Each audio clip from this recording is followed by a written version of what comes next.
Hey everyone, it's Lachlan here, and I'm here with my brand new Sony RX100 Mark III. And if you're like me and you just got one of these cameras, you're probably really excited about using it. I know I am. But you're probably wondering what kind of accessories you can get with it and what works and what doesn't. And I've actually gotten a bunch of things, and I just wanted to show you some of the accessories I bought and how well they work. So the first thing I want to show you is this. This is the Lowepro Dashpoint 10 bag, and I got this for $24 in Australia, but I think you can get it for much cheaper in America. I got this particular bag because I didn't necessarily want to just take the RX100 around in my pocket. It is small enough to fit in many pockets, though it's not going to fit into skinny jeans or anything like that. But I just felt it's not particularly protective to have the camera in your pocket. The fabric of your pants is probably very thin. If you accidentally knock it against something when you're traveling around, it's probably not the best thing for the camera. So I'd rather have a dedicated little bag. Now the nice thing about this little pouch is that it's quite versatile. So it comes with some neck straps. I don't have them attached here, but it comes with some neck straps so you can just kind of hang it around your neck like a normal camera bag. But you can also, it also has two sets of straps. It has this one set of straps here. These are lateral straps, which mean that you can strap it around the shoulder straps of your backpack or anything like that. And it also has this vertical strap here so that you can strap it around your belt on your pants, and that's how I've been using it. That's really cool because it means you can just holster the camera in the bag around your hip and you can effectively shoot from your hip at any time, so that's really cool. The other thing about this bag is it's quite nicely padded without being too bulky. It fits the RX100 quite snugly, but not too snugly, so it's quite easy to get in and out. The zipper actually opens from the top away from the body, and this is really good because it means that it's quite easy to access. You just peel it back and pull the camera out. Just make sure that you don't accidentally press the power button when you're pulling it out because the lens will kind of just try to extend while it's still in the bag. There's a little pouch at the top with a memory card.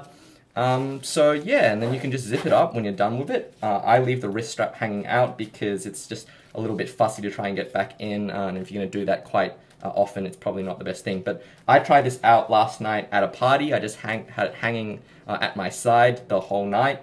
It worked really well, so I would kind of really recommend it. So that was only $24, and that is the Lowepro Dashpoint 10. The next thing I'll show you is a screen protector. So Sony makes the official screen protector for the RX100 and the A7 models, and that is the PCK-LM15. I could not find that in stock in Australia, but I found out that the PCK-LM14, which was originally made for the A99V and the A99, actually still works perfectly fine on the RX100. The only difference is that the PCK-LM14 comes with an extra screen protector for a part that the RX100 doesn't have. Other than that, the actual thing that fits around the screen works perfectly. As you can see, it's actually already been fitted on the camera. It basically is just a polycarbonate screen. Stops it from getting scratches, that kind of thing. So, you know, that will improve the resale value of the camera. Once you have it on, you can't tell that it's there. So yeah, that's another really nice little accessory. And I would again recommend that. Okay, so the next thing I want to show you is the battery charger. So the RX100 uses NP-BX1 batteries from Sony, and they actually sell a portable battery charging kit called the ACC-TRDCX, which is a bit of a mouthful, but it comes with the actual charger itself and a spare battery. And originally when I got this, I thought, I can't believe it, I've just paid $55 to get a spare battery and this little piece of plastic here. It doesn't even have wall plugs, so you can't plug this into the wall. You have to use a micro USB cable to plug into another USB charger. But the more I thought about this little accessory, the more I realized that this is actually really genius because number one, I already have a million USB wall chargers at home that I can plug this into. That's not a problem. And if you have laptop chargers with USB chargers, etc., that works really well. The other really incredible thing I figured out about this was that because this thing is so tiny, you can just carry this around with your camera.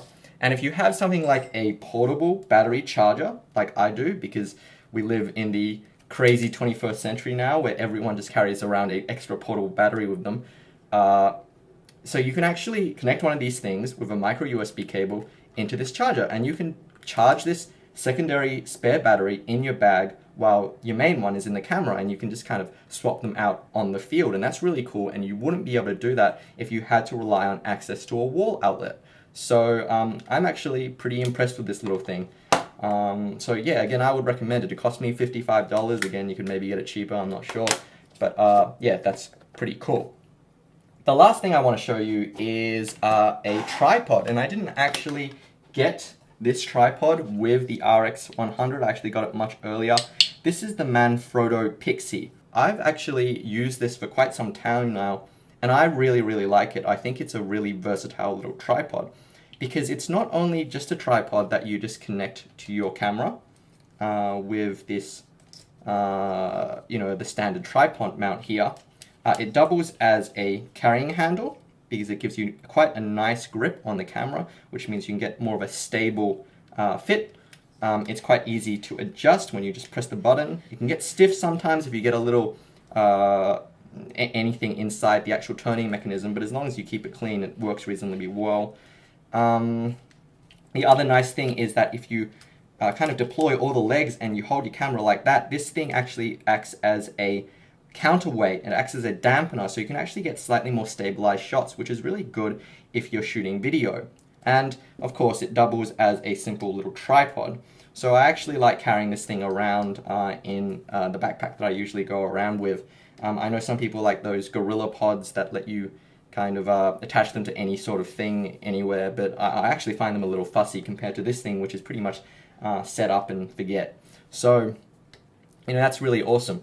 Anyway, I'm still playing around with this camera. I'll have first impressions up of this camera soon, but I can definitely tell you if you are on the fence about whether or not this camera is a good camera. I can tell you now this has been incredibly fun to use, and I can tell that I'm going to be able to do a lot more with this camera simply because it's so tiny and yet so powerful that I'll have it with me anywhere. Anyway, click the like button if you found this video helpful, and leave a comment if you find any other cool accessories that work well with this. I would love to hear them. You can talk to me on Facebook at facebook.com/LachlanLikesAthing, or on Twitter at LachLikesAthing. And happy shooting!